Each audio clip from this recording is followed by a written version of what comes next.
Hello everyone, I'm Harish Karthik. Today I'll be discussing about the book The Voice Catchers by Joseph Turo.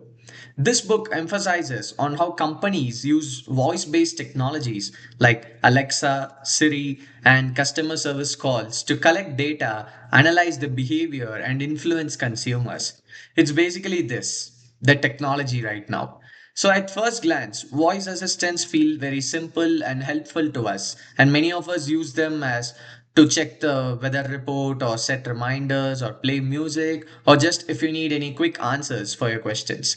So, because these interactions feel so ordinary, we rarely stop to think about what happens to our voices after we actually speak. So, what this book made clear to me is that our voices are not just sounds or commands that we just speak out, but they are data rich signals that can reveal information about who we are, how we feel, and how we behave. Basically, our characters. So, the author, Joseph Turo, challenges the readers to rethink the everyday technologies and consider the broader consequences of allowing the companies to constantly listen and analyze and your voice and your activities and everything. So this perspective completely changed how I view the voice based technology and the role it plays in modern marketing and consumer relationships. So there are three things that surprised me about the book the most. So the first one is your voice is treated as a biometric data. So it is basically the company treats your voice as a biometric information like your face recognition or your fingerprints, like that. So I had always assumed voice assistants only processed commands temporarily. But however, the book explains that companies believe voice can reveal the emotions, personal traits, your characters, your stress, your behavior, and even your social background. So this means every time someone speaks to a device or a voice assistant, this may be unknowingly sharing deep information or something sensitive without the customers knowing it. So this data can be stored, analyzed, and combined with the other data sources without the users fully noticing or realizing it. So that's the issue. And the second surprise that caught me the most is that voice analysis already happens in customer service. So this was how I was surprised at how common voice analysis is already in call centers. So when customer actually calls a company, the software can analyze their voice in real time and decide how they should be treated. So for example, the system may decide which agent should answer that call based on the caller's tone or the emotions or the personality that they produce through their voice. So some callers might receive better service, some might get better discount, better treatment than the others, just based on how they sound.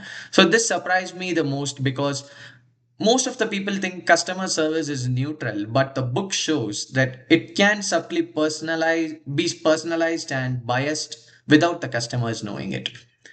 And the third surprise that caught me the most is convenience actually makes people just accept the surveillance.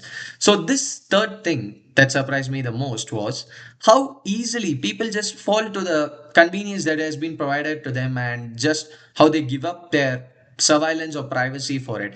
So media coverage often focuses on how helpful and efficient voice assistants are while minimizing the privacy concerns. As a result, people usually tend to have always on microphones in their homes, their personal spaces, everywhere. And over time, this has become a normal thing, and users stop questioning how their data is actually collected and used. So, this idea of habituation was surprising because it shows how surveillance doesn't need force, it just needs comfort.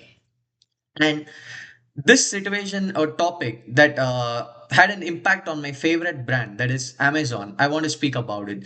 So, my favorite brand to connect this book with was Amazon. So, Amazon already plays a major role in voice technology. As you know, there are Alexa, Echo Dots, and many other devices that use the voice recognition.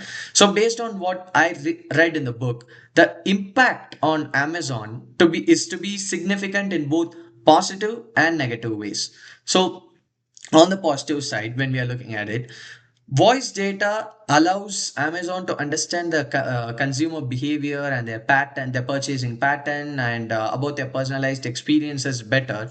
And by this, Alexa can give a preferred choices or taste to the customers and have smoother interactions.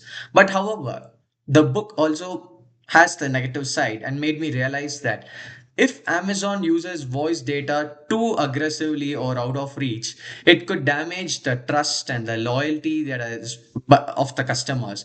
So customers may feel uncomfortable knowing how their emotions or just their voice tone could affect the price or whatever the features that is provided in Amazon. So if a customer begins to believe Amazon is actually exploiting the voice data rather than helping them with it, it could lead to backlash, reduced usage, and major other problems. So this would become a big issue. And then partnering with the customers to create contextual experiences is an important thing, because instead of secretly collecting and exploiting the voice data, Amazon could partner with the customers very transparently to create an ethical relationship and contextual experiences with the customers. So this is a responsible partnership approach that has to be done, and Amazon could clearly explain what voice data is collected, why it is collected, how it is collected, how it benefits the customer, and everything. So this helps to build the trust and the loyalty of the customers, and the customers can have the control of the device and the device not controlling the customers basically. So I would like to have a case example here for the contextual customer support. One ethical use could be emotion aware customer support with full customer consent. For example, if a customer opts in, Amazon could use voice analysis to detect the frustration or their stress during just a support call or like a customer care call. So instead of using that data to just upsell, the system could route the call to a highly skilled human agent. This could reduce the waiting times and it could prioritize the problems that are being faced by the customers. It could prove a lot of benefits. And in this case, voice data is used to help, not to manipulate or cheat the customers.